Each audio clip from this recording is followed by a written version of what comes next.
ओम उच्चारण के लिए गहरी श्वास भरे।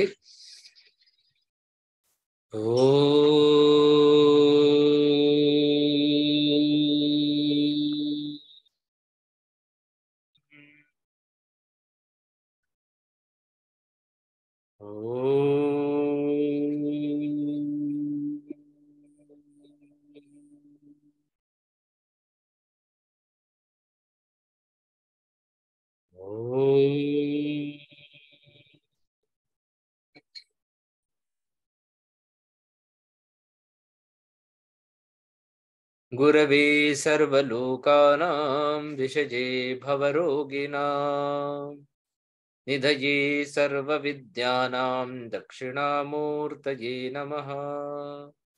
ईश्वरो गुरुरात्मेति मूर्तिभेदविभागिने व्योमवद्व्याप्तदेहाय दक्षिणामूर्तये नमः। सृष्टिस्थितिविनाशानां शक्तिभूते सनातनी गुणाश्रये गुणमये नारायणि नमोऽस्तुते।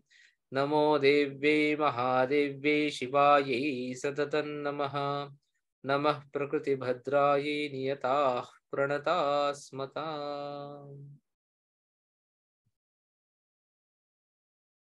जय गुरुदेव। आज हम देखेंगे 93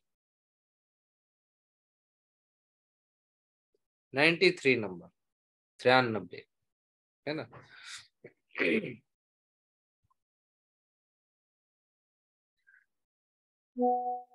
दो श्लोक करते हैं।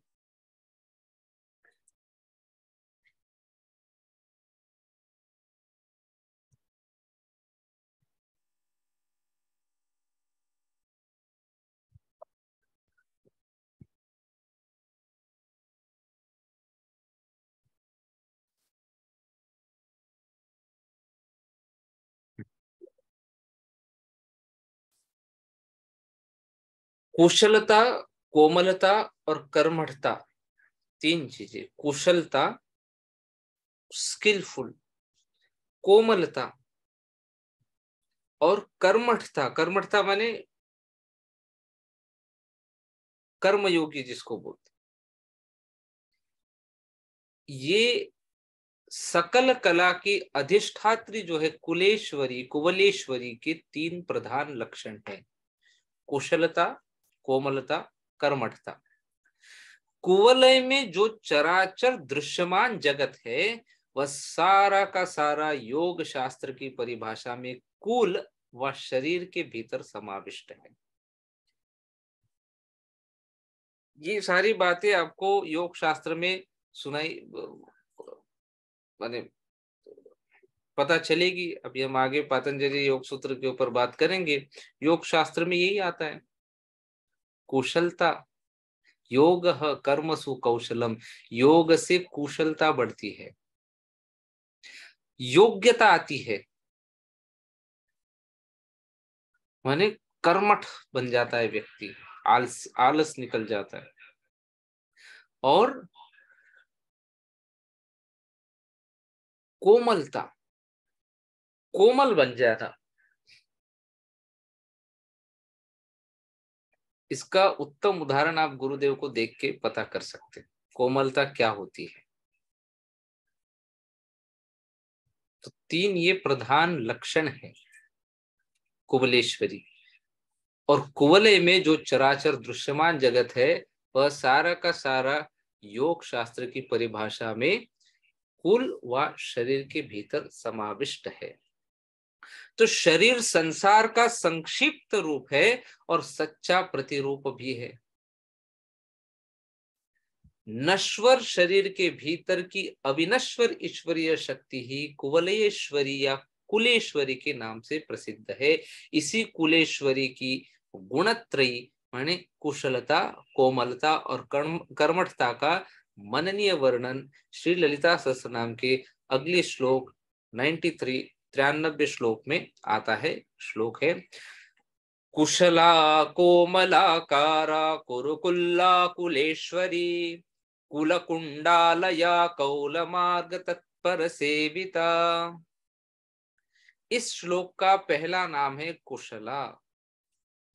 किसी काम को अच्छी तरह से करने या किसी बात को भली भांति समझना या कहना लौकिक अर्थ में प्राय कुशलता या कौशल कहा जाता है।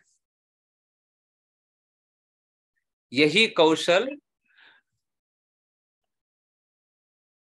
आध्यात्मिक परिप्रेक्ष्य में योग बन जाता है।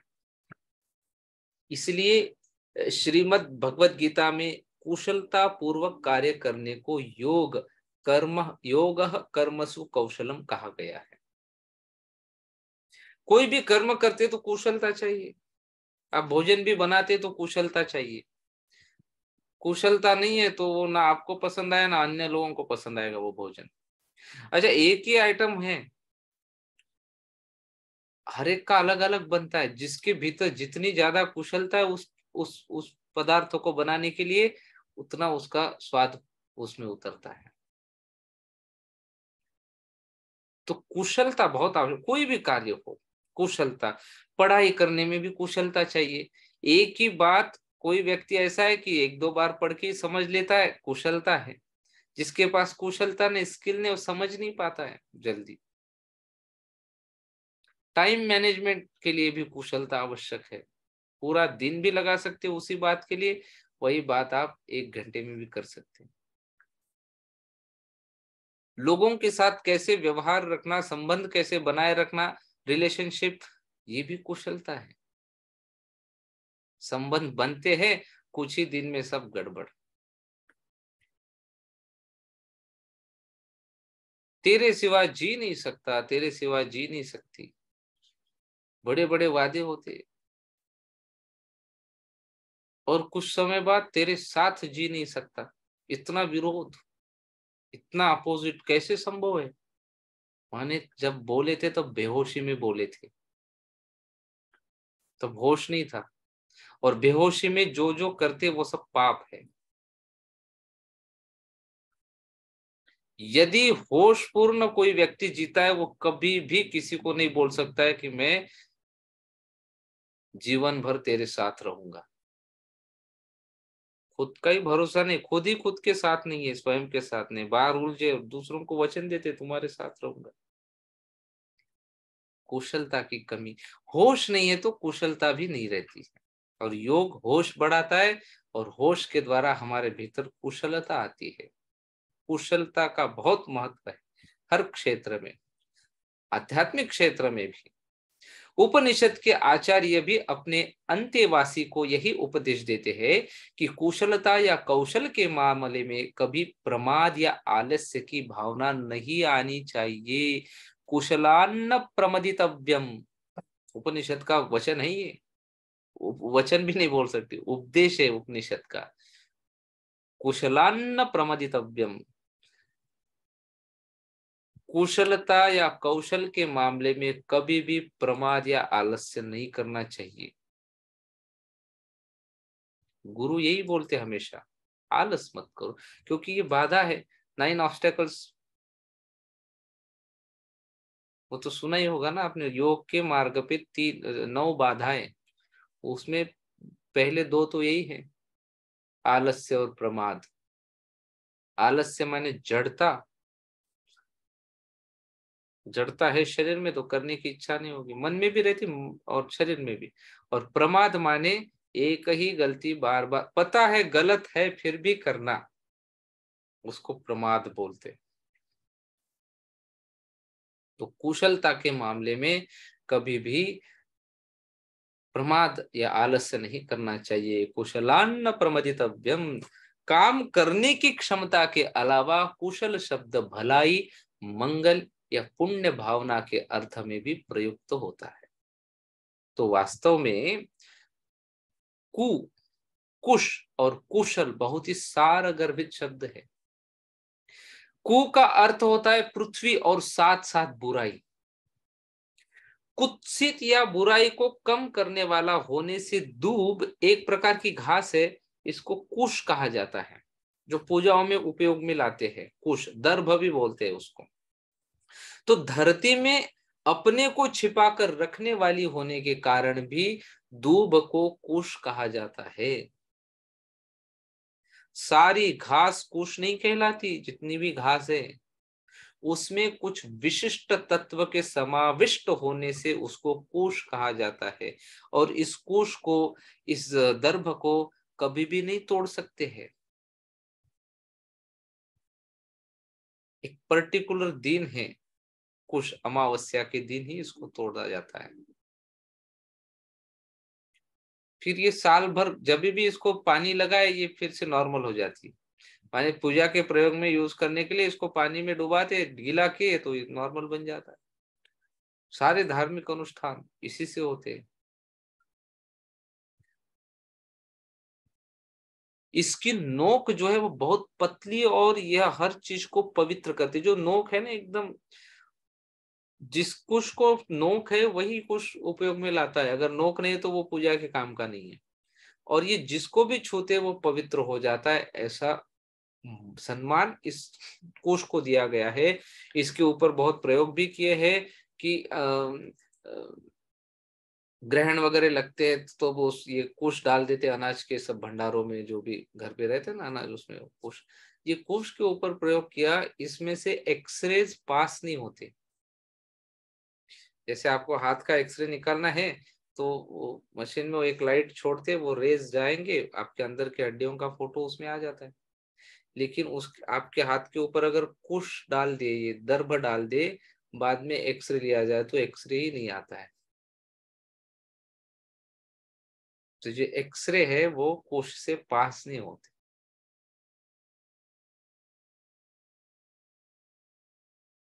इसीलिए धार्मिक अनुष्ठान में कुश और कुशासन के प्रयोग का विशेष महत्व बताया जाता है। लौकिक प्रतिभा अथवा मेधा के अर्थ में भी कुशल शब्द का प्रयोग होता है। कुशल, उत्कृष्ट बुद्धिमत्ता से युक्त व्यक्ति को कुशाग्र बुद्धि कहा जाता है। इस प्रकार अमंगल का निवारण कर मंगल को बढ़ावा देने वाला और मेधा को प्रखर और प्रचुर बनाने वाला गुण ही कुशलता है। कुशलता के साथ कोमलता का संयोग सोने में सुगंध का काम देता है। सोने में सुहागा, सोने में सुगंध। अच्छा काम करने वाला देखने में भी अच्छा हो और बात करने में भी विनम्र, मधुर और मृदुल हो तो उनकी कुशलता का महत्व और बढ़ जाता है। मानो कोई कितना भी कुशल व्यक्ति हो, बहुत अच्छा काम करने वाला हो, लेकिन अच्छा दिखने में नहीं हो, माने प्रेजेंटेबल नहीं है। आवश्यक है अपने आप को ठीक रखना, शुद्ध कपड़े पहनना, नहा के रहना, अपना सब मेंटेन करना, वो प्रेजेंटेबल बनाना खुद को।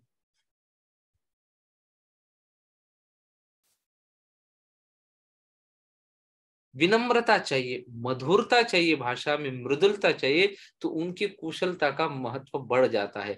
अत्यंत कुशल व्यक्ति भी अगर स्वभाव से मृदुल नहीं है तो उसका सारा कौशल निरर्थक बन जाता है। कुशलता जो है ये आंतरिक है और कोमलता बाहरी है। परमेश्वरी में पारमार्थिक कौशल है, इसलिए वह कुशला है। बाहर से उनकी आकृति अत्यंत कोमल है, इसलिए वह कोमलाकारा है। कुशलता और कोमलता के साथ साथ कर्मठता भी आवश्यक है। परमेश्वरी के अगले नाम कुरकुल्ला, इसी में कर्मठता की ओर संकेत है। श्री विद्या की परिभाषा में कुरुकुल्ला एक देवता का नाम है जो श्री चक्र में विमर्शमय सरोवर की अधिष्ठात्री है। प्रकाश शिव का प्रतीक है तो विमर्श शक्ति का प्रतीक बनता है। प्रकाश अव्यक्त, अमूर्त और सूक्ष्म होता है, जबकि विमर्श उसी का साकार, प्रायोगिक और स्थूल रूप होता है। कुरुकुल्ला परम सत्य की इसी सात्विक अभिव्यक्ति का प्रतीक है। कुशला, कोमलकारा और कुरुकुल्ला, इन तीनों नामों में मानव जीवन के जो मूल तत्व बताए जा चुके हैं उन्हीं को सामूहिक अथवा सामासिक रूप में कुल कहा जाता है, जिसकी अधीश्वरी देवी को कुलेश्वरी की संज्ञा दी गई है। मूलाधार की कुंडलिनी से लेकर सबसे ऊपर के सहस्रार तक चेतनता की जो चिन्मय धारा है उसको संचालित करने वाली सुषुम्ना नाड़ी ही यह कुलेश्वरी है। आपने गुरुदेव से कभी ध्यान किया होगा, वो बोलते कल्पना करो कि शरीर के बीच में से एक तार गई है, चांदी की तार। देखिए आपने ध्यान, कभी कभी बोलते हैं लोग गुरुदेव कि ये कल्पना करो कि शरीर के ठीक मध्य से एक चांदी की तार गई, या ऐसा भी सुना होगा कि कुछ दूर एक तारे से एक किरण आ रही है, वो सीधी आपके सिर पे आ रही है और नीचे जमीन में निकल रही है, शरीर से निकलते हुए सीधा जमीन में जा रही है।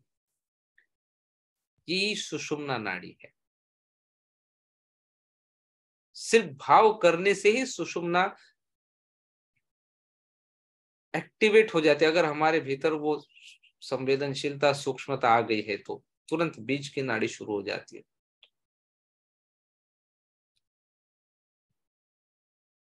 परतंत्र शरीर के भीतर की स्वतंत्र चेता आत्मशक्ति के संचालन तंत्र का नाम ही कुल है। मूलाधार इसका आधार है, इसीलिए मूलाधार को इस कुल का कुंड कहा जाता है। यही कुलकुंड शक्ति का केंद्र है और सुषुम्ना रूपी देवी का आलय है। यही बात कुलकुंडालया नाम से स्पष्ट होती है। शरीर में शक्ति के दो प्रधान केंद्र हैं, एक है मूलाधार, दूसरा है ललाट।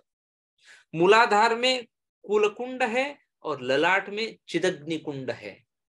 पहला प्राय निद्राण और निश्चेष्ट रहता है, जिसको जागृत करने से चिदग्नि कुंड की चेतना जाग उठती है। इस प्रकार कुलकुंड से चिदग्नि कुंड का सतत सजग सात्विक और स्वाभाविक संबंध है। इन दोनों को एक दूसरे से जोड़ने वाली सुषुम्ना नाड़ी ही कुलेश्वरी या कुलकुंडालया है। इसी को कौलिनी भी कहा गया है, कौलिनी भी कहा जाता है। इस कौलिनी की कुशलता, कोमलता और कर्मठता को हृदयंगम करके आंतरिक कुल और बाह्य कुवलय के बीच सामरस्य को आत्मसात करने की आध्यात्मिक साधना को कौल मार्ग कहा जाता है। इसी को वामाचार भी कहा जाता है। तांत्रिक साधना में दो प्रकार के आचार या मार्ग प्रसिद्ध है, एक तो है दक्षिणाचार, दूसरा है वामाचार। इन्हीं को क्रमशः समयाचार और कौल मार्ग भी कहा गया है। समयाचार अथवा दक्षिणाचार में संयम प्रधान होता है। अब गुरुदेव हमको जो भी करा रहे हैं ये सब संयम के द्वारा। उनका मार्ग कौन सा है? दक्षिणाचार। याद रखना, अब ये जितने भी साधना गुरु के द्वारा हम सीख रहे, गुरु का जो भी हमको मार्गदर्शन मिल रहा है, ये सब दक्षिणाचार है। इसमें प्रधान है संयम। संयम से ही हम आगे बढ़ना है। इसमें सांसारिक वासना को एकदम त्याग कर पारमार्थिक भावना से परम तत्व की उपासना करना ही दक्षिणाचार या समयाचार है। दूसरा वामाचार या कौल मार्ग में इसके विपरीत लौकिक भोग और वासना का सेवन निर्लिप्त और निरपेक्ष भाव से किया जाता है। स्त्री का सहवास ही नहीं बल्कि मांस, मदिरा या मत्स्य का सेवन भी कौल मार्ग के अनुयायियों के लिए निषिद्ध नहीं है। संसार में जितनी भोग की वस्तुएं हैं उनको परमात्मा की देन समझकर परिमित मात्रा में परमार्थ की साधना के रूप में स्वीकार कर कौल मार्गियों का लक्षण है। गृहस्थ और संन्यास आश्रम में जो अंतर है लगभग वही अंतर कौल मार्ग और समयाचार में है। गृहस्थ का सांसारिक जीवन धर्म, अर्थ, काम और काम से संतुलित सेवन से पावन बन जाता है। धर्म सम्मत काम को मंगलमय माना जाता है। काम वासना जब तक प्रेम साधना में सहायक होती है तब तक उसकी कोई बुराई नहीं होती है, लेकिन जब वह उचित मर्यादा को पार कर आतंक, अत्याचार और विशृंखलता का रूप धारण करती है, वह मानव को पशुतुल्य बना देती है। इसलिए सांसारिक भोग में जहां नर को नारायण बनाने वाला सहज, सात्विक और सच्चा आनंद मौजूद है, वहां वह नर को जानवर भी बना सकता है। यही खतरा कौल मार्ग में भी है। मार्ग में कोई दोष नहीं है, दोष मार्ग की मनोवृत्ति में है। इसलिए अच्छा है हमने दक्षिणाचार ही या समयाचार ही लेना चाहिए। वामाचार या कौल मार्ग अपने लिए ठीक नहीं है, क्योंकि उसके लिए मन पे बहुत कंट्रोल चाहिए। यहाँ तो परिस्थिति, अभी तो पेट भर गया, कुछ खाना नहीं है, और आ गया गुलाब जामुन तो उठा ही लेते हैं। ये तो नहीं बोलेंगे कल खाएंगे, क्योंकि वो भी तो डर रहता है कि कल के लिए बचना भी चाहिए। तो बड़ा मुश्किल है। तो अच्छा है कि वो अपना दक्षिणाचार ही ठीक है हमारे लिए। इसलिए तत्परता और सतर्कता के साथ चलने से कौल मार्ग भी मंगलकर सिद्ध हो सकता है। समयाचार में इस प्रकार का कोई खतरा नहीं है और न कोई गलत फहमी भी है। कठिनाई केवल कठोर संयम के पालन में है। कठोर से कठोर और कर्मठ से कर्मठ तपस्वी भी कमजोरी के एक क्षण में परमार्थ के पथ से फिसल जाते हैं। ये कई उदाहरण आपने देखे होंगे। कई ऊंचाई पे पहुंचा हुआ व्यक्ति जिसके लाखों लाखों फॉलोअर थे, वो भी जेल जा सकता है, गलती हो सकती है। समयाचार की साधना में इसी बात की सावधानी अपेक्षित है। दोनों मार्गों की तुलना करने पर दोनों मंगलकर मालूम पड़ते हैं और दोनों में सावधानी की आवश्यकता प्रतीत होती है। लेकिन भारतीय आध्यात्म और तंत्र के इतिहास में समयाचार अपेक्षाकृत अधिक सुगम और निरापद पाया गया है, जबकि वामाचार या कौल मार्ग की साधना में फिसलन और उलझन की गुंजाइश अधिक दिखाई पड़ती है। गुरुदेव के शब्द में कहा जाए तो एक है हाईवे है, दूसरा है पूरा ऐसे टेढ़ा टेढ़ा रास्ता, उसमें बहुत सारे स्पीड ब्रेकर और ऐसा है खड्डे वाला रास्ता। परंतु परमेश्वरी दोनों मार्गों के अनुयायियों पर अपनी कृपा दृष्टि रखती है। इसलिए यहाँ पर देवी को कौल मार्ग तत्पर सेविता, कौल मार्ग के द्वारा तत्परता के साथ सेवित होने वाली बताया गया है। इसी प्रकार इसी सहस्र नाम में अन्यत्र श्री माता को समयाचार तत्परा भी कहा गया है। इसमें स्पष्ट होता है कि मार्ग चाहे कुछ भी हो, तत्परता प्रधान है। काम से प्रेम महान है और प्रेम से परम प्रेम रूपा भक्ति प्रधान है। सकाम प्रेम से निष्काम प्रेम अधिक मंगलकर है और शाश्वत सुख प्रदान करने वाला होता है। यही शाश्वत सुख दोनों मार्गों का ध्येय है। अंतर केवल इतना ही है कि एक काम सापेक्ष है और दूसरा काम निरपेक्ष है। काम रहित प्रेम दैवी लक्षण है, जबकि प्रेम रहित काम आसुरी लक्षण है। प्रेम की विभिन्न भाव भूमिकाओं को पार करने के बाद ही परमार्थ के परमानंद में भव्य भवन में प्रवेश मिलता है। तब तक तो मुश्किल है। इस प्रकार परमेश्वरी की गोद में बैठकर इस परमानंद का अनुभव करने वाले दो धन्य जीवियों का वर्णन सहस्र नाम के अगले श्लोक में आता है। 94 श्लोक नंबर। कुमार गणनाथांबा तुष्टि पुष्टिर्मतिर्धृतिः शांति स्वस्तिमति कांतिर्नंदिनी विघ्ननाशिनी। आदि दंपति पार्वती और परमेश्वर के दो तेजस्वी पुत्र है, कुमार और गणेश, कार्तिकेय और गणेश। दोनों का जन्म अलौकिक अस्वाभाविक जैसी परिस्थितियों में होता है। परमेश्वर की वीर्य से पार्वती की अपेक्षा के बिना गंगा और अग्नि के संयोग और सहयोग से कुमार का जन्म होता है और परमेश्वरी के संकल्प मात्र से परमेश्वर की जानकारी के बिना और उनकी अनुपस्थिति में गणेश का जन्म होता है। दोनों की आकृति भी विचित्र है। कुमार की 6 मुख है और गणेश का मुख हाथी के आकार का है। इसलिए उनको क्रमशः षडानन और गजानन कहा जाता है। कुमार को षडानन, षणमुख, स्कंद, सेनानी, कार्तिकेय, सुब्रमण्य आदि कई नामों से अभिहित किया जाता है। इसी प्रकार गणेश जी को गणपति, गणनाथ, विनायक, विघ्नेश्वर, विघ्नराज आदि कई नामों से प्रस्तुत और संस्तुत किया जाता है। दोनों की आराधना की जाती है, दोनों की उपासना विशिष्ट शास्त्रीय रीति से की जाती है। कुमार देवसेना के प्रसिद्ध गणों के स्वामी हैं, जबकि गणेश कैलाश पर्वत के प्रथम गणों के अधिपति है। एक सेनापति है और दूसरे गणपति हैं। एक प्रतिरक्षा का कार्यभार संभालते हैं और दूसरे गृह कार्य संभालते हैं। दोनों में कौन माता पिता के अधिक प्रिय है, यह कहना बड़ा कठिन है। फिर भी माँ के प्यारे गणेश पिता के प्रिय कुमार से अधिक वरेण्य और पूज्य माने जाते हैं। इसीलिए किसी भी देवता की पूजा करते समय सबसे पहले गणेश जी की पूजा की जाती है। इसी परंपरा के कारण श्री गणेश शब्द भी किसी कार्य के शुभारंभ का द्योतक बन गया है।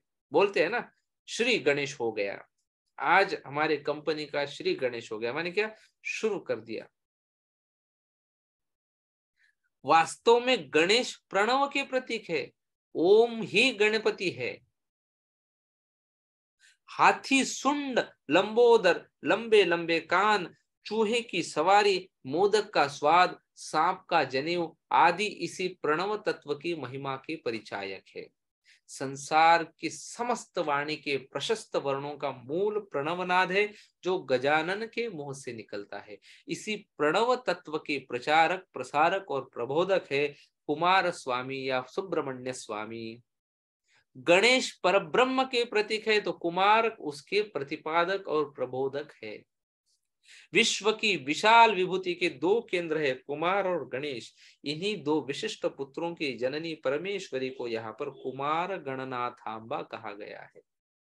इन दोनों को अपनी संतान के रूप में पाकर परमेश्वरी अपने आप संतुष्ट रहती है, अपने को परिपुष्ट अनुभव करती है और अंदर ही अंदर आंतरिक आनंद का अनुभव करती है। इस श्लोक के सभी नाम इसी गुणावली को प्रकट करती है। कुमार गणनाथांबा पहला नाम है, उसके बाद तुष्टि, पुष्टि, मति, धृति, शांति, स्वस्ति, कांति आदि नाम आते हैं, जो मां परमेश्वरी और उनकी दिव्य संतान की विशिष्टता को स्पष्ट करते हैं। तुष्टि या संतोष जीवन में सफलता की बुनियाद है। इस तुष्टि माने संतोष, तृप्ति, इसी से पुष्टि भी मिलती है। जो तुष्ट है वो पुष्ट होता ही है। अगर संतोष की भावना नहीं है तो चाहे कितने भी संपत्ति का संग्रह किया जाए तो भी मन प्रसन्न नहीं रह सकता। एक रुग्ण मानसिकता बनी रहेगी। प्रसन्न मन में ही परमार्थ का चिंतन पल सकता है। उसी से जीवन में स्थिरता या धृति की भावना आ जाती है। सहज रूप में जो कुछ मिल जाए उससे संतुष्ट होकर मन को प्रसन्न रखकर धीर गंभीर भावना से जीवन यापन करने वाले प्राणी को ही शांति मिल सकती है। यह शांति आंतरिक है, बाहरी नहीं। बाहर के सुख से जो शांति मिलती है वह क्षण भंगुर होती है, पर आंतरिक गुण, गरिमा और प्रसन्नता से जो शांति मिलती है वह शाश्वत होती है। यह स्वस्तिमति है। अस्ति है कि अस्ति माने है कि भावना इसकी आधारशिला है।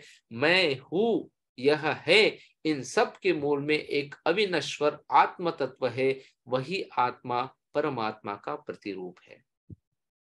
वास्तव में मैं उसी परमात्मा का अंश हूं, उसी से निकला हूं और उसी में लीन होना मेरा लक्ष्य है। वही इस जीवन की सार्थकता है और इस नश्वर शरीर की ईश्वरीय चरितार्थता है। इस प्रकार की भाव लहरी स्वस्ति स्मृति की कृपा से प्रकट होती है। शांति पाठ और स्वस्त्ययन वेदों के अध्ययन के अभिन्न अंग है। प्रत्येक उपनिषद के प्रारंभ में और अंत में शांति पाठ होता है।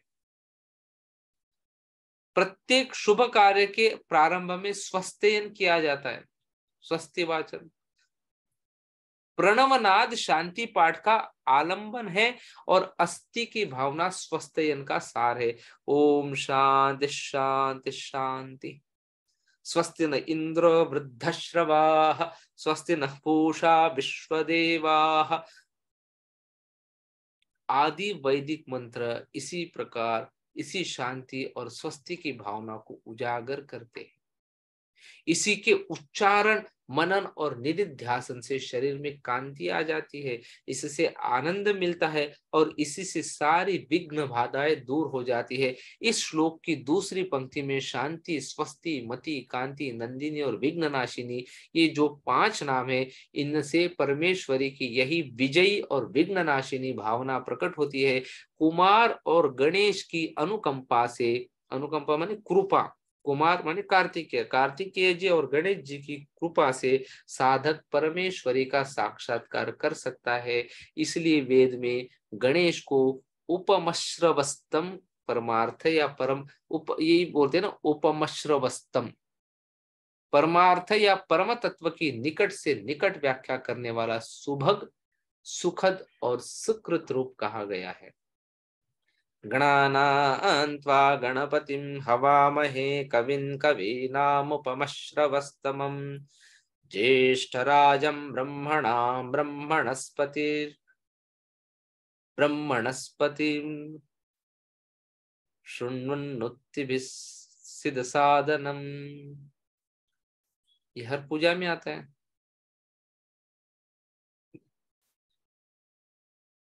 तो आज के लिए इतना काफी है। कोई प्रश्न है?